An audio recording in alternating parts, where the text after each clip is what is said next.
Liberia, West Africa. Over half the population fled their homes in terror during its long and bloody civil war.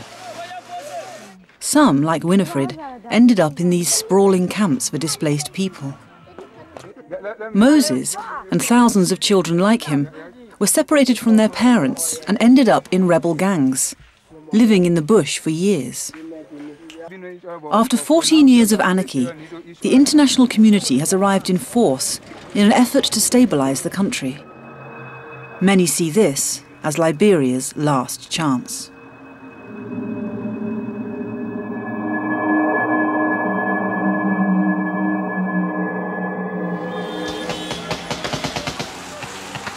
Liberia has endured years of destruction, characterised by marauding gangs of youths, mercenaries and chaos.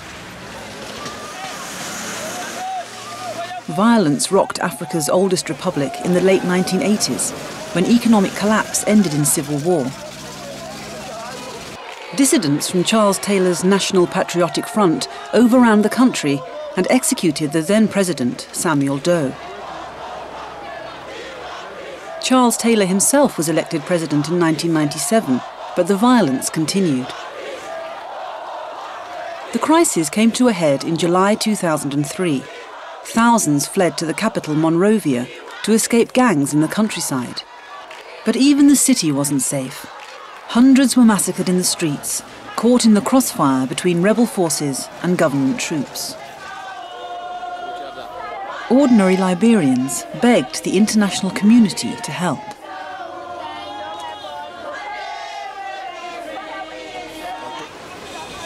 In the course of the war, over 1.5 million Liberians were forced from their homes, uprooted and displaced. Some fled abroad. Others, caught between the warring factions, lost their property, their homes, their families, and even their lives. We begin a fear.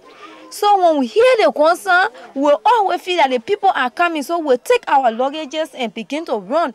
And running, sometimes straight bullet may catch someone, that the gunshot, the person may die. I mean, you can't get a chance to even look by, even it's your daughter or your son, and you just have to continue moving just for you to fight for survival.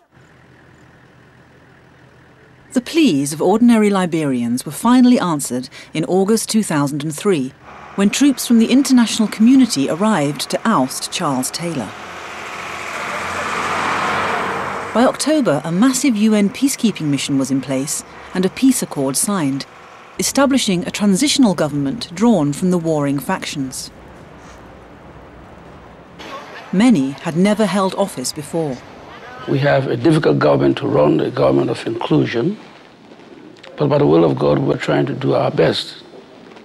And one of the cardinal reasons has happened to be that all Liberians are fed up with the war. And so we say we have to put a halt to this nonsense.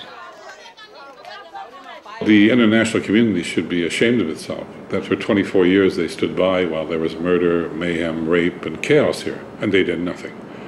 It was only once the whole of the West African region, Sierra Leone, Guinea, and Cote d'Ivoire, began to fall apart, that someone finally said, look, Liberia is the problem. Charles Taylor is the problem in Liberia.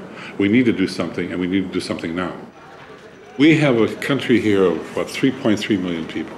The economy is totally destroyed. By that I mean there is no electrical grid, telephone system, street addresses, postal service, and Monrovia is still a city of 1 million people without water or electricity. Today, Liberia is a country holding its breath.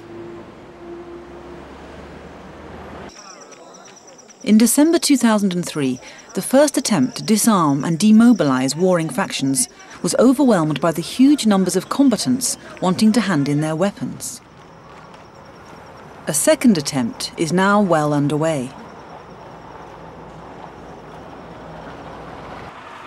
Over 14,000 UN troops from 49 countries have been deployed to demobilise up to 45,000 combatants.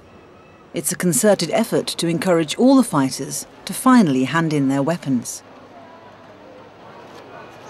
It is